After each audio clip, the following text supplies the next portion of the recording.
Assalamu alaikum everyone, this is Sheikh Bilal Haq, faculty member of Anis Hussein's Excellence in Education for Accounting and Economics. So in this video we will be discussing the most common questions that may be asked in the business school in regard with economics.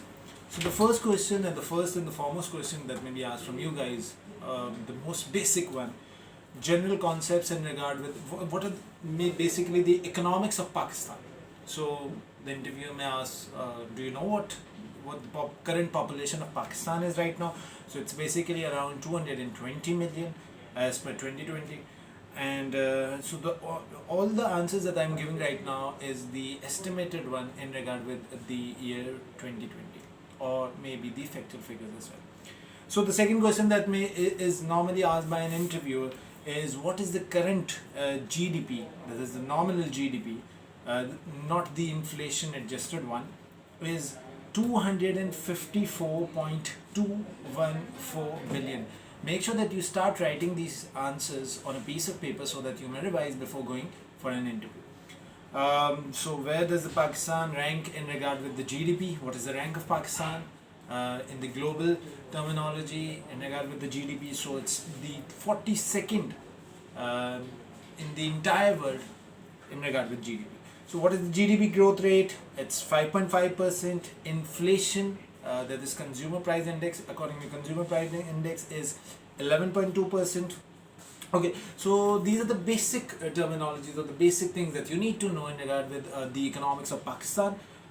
Secondly, they may also ask you, what is the difference between the gross domestic product and the GDP per capita? So the gross domestic product is basically it's basically the national output, the income of an economy, the volume of the goods and services that an economy produced during one particular financial year. And the gross domestic product per capita means it's an average level of the national income adjusted for inflation per person. So if you divide the entire GDP with the population, you'll get the GDP per capita. Moving forward, so what is the basic difference between the fiscal policy and monetary policy, and what policy is currently being used in Pakistan or in the different parts of the world? What are the policies that are being used? So fiscal policy is moreover concerned with the taxation and the spending, that is the government spending. Taxation. Now if we increase the taxation amount, or basically fiscal policy is more concerned with the taxation and borrowing. Where does the state get money from and where does it spend? So they may ask you, okay, elaborate something about fiscal policy. So first let's discuss about the fiscal policy. Fiscal policy is more concerned with the taxation side.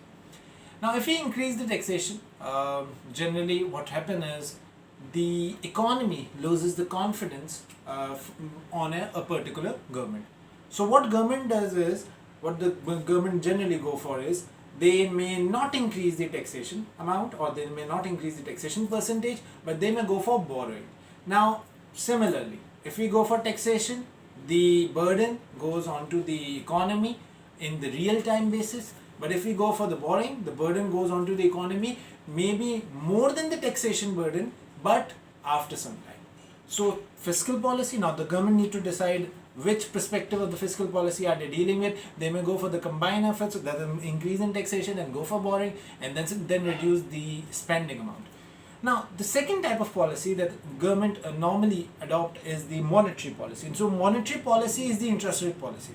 Now you may be asked, in the current COVID situation, why is it the case that in the entire world the interest rate is decreasing?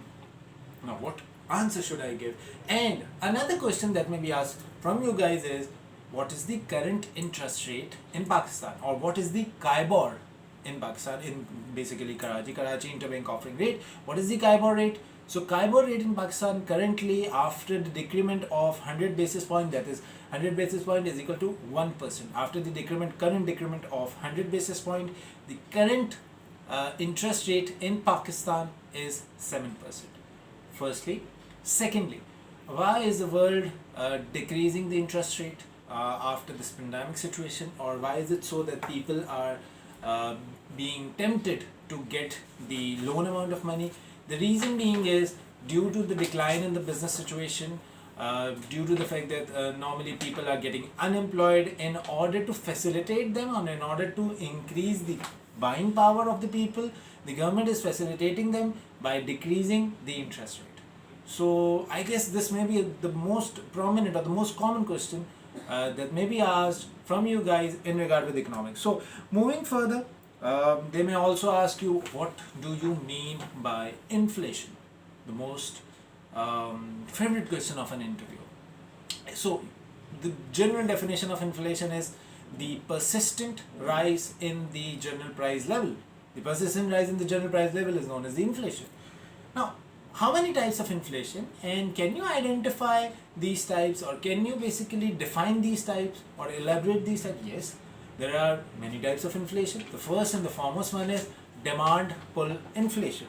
Second one is cost push inflation. And the third most common and the most prominent in Pakistan is the expectation.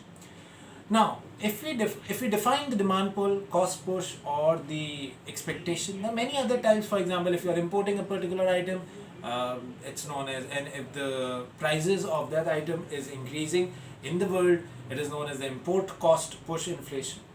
So demand pull inflation is concerned when the demand of a particular product rises and the supply in the current scenario, is not being able to facilitate the demand in the current situation, due to the fact that we have got the four factors of production, that is land, labor, capital and organization, and in the short term we can't increase the fixed factors of production. So if the demand is increasing but let's suppose the supply of a particular good is not increasing, this means that due to the fact that, okay, so let me give you an example.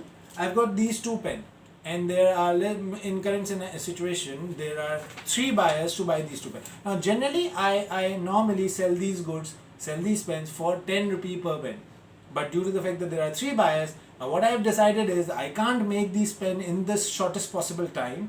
So what will I be doing is, I'll be increasing the price, I'll be increasing the selling price of these pens. Okay, I'll be giving this pen for, let's suppose, 12 rupees. So this is known as when there is excessive demand of a particular product and there is a shortage of supply, you tend to increase the prices, and an increase in price is known as persistent rise in the general price level, that is inflation.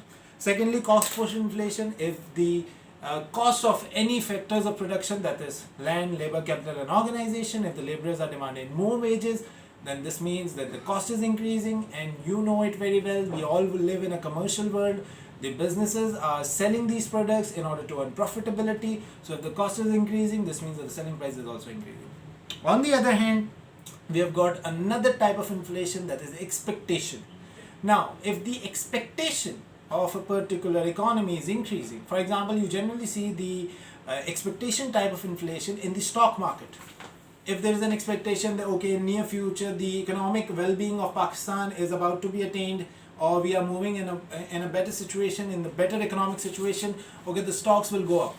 This means expectation. This means that each and every type of inflation is inevitably getting into the demand pull inflation. So this is the question that may be asked. Okay, the most easiest one, and generally it is, you guys must have gone through this question in your economics studies during your O-levels or your intermediate.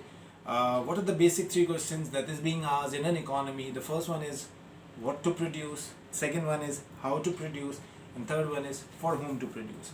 Another question which I personally feel that an interviewer who is taking an interview in regard with economics, he should ask you guys, is the aggregate demand. What is the formula of aggregate demand, and why do we go for this aggregate demand? So aggregate demand formula, normally I tell my students to learn it in this way: C plus I plus DE plus X minus M, that is consumption plus investment plus government expenditure plus export minus import.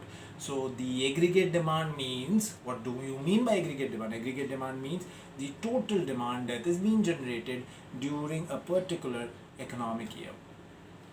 Similarly, so there are further questions like what do you mean by the production possibility curve, and when does an economy tend to increase the production possibility curve?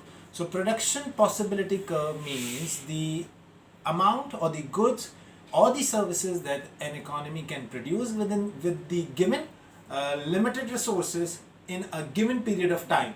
Normally you make a graph of production possibility curve, and generally you must have studied about production possibility curve with an example of guns and buns. So how much of a particular product is an economy producing within the given limit of resources and the given period of time. Second question that the interviewer will ask you is, how does an economy stretch forward the production possibility curve line? How is it possible to, let's suppose, stretch forward the production possibility curve line? So what you can do is you can go for increase in the efficiency of a particular economy. You can increase the let's suppose the organizational power, more government interventions, better subsidies, better employment, more opportunities will increase the production possibility curves. Okay, so I guess I've discussed about around 10 to 15 questions in regard with economics. Any further question that you would like me to answer, you may let me know through my inbox. Thank you.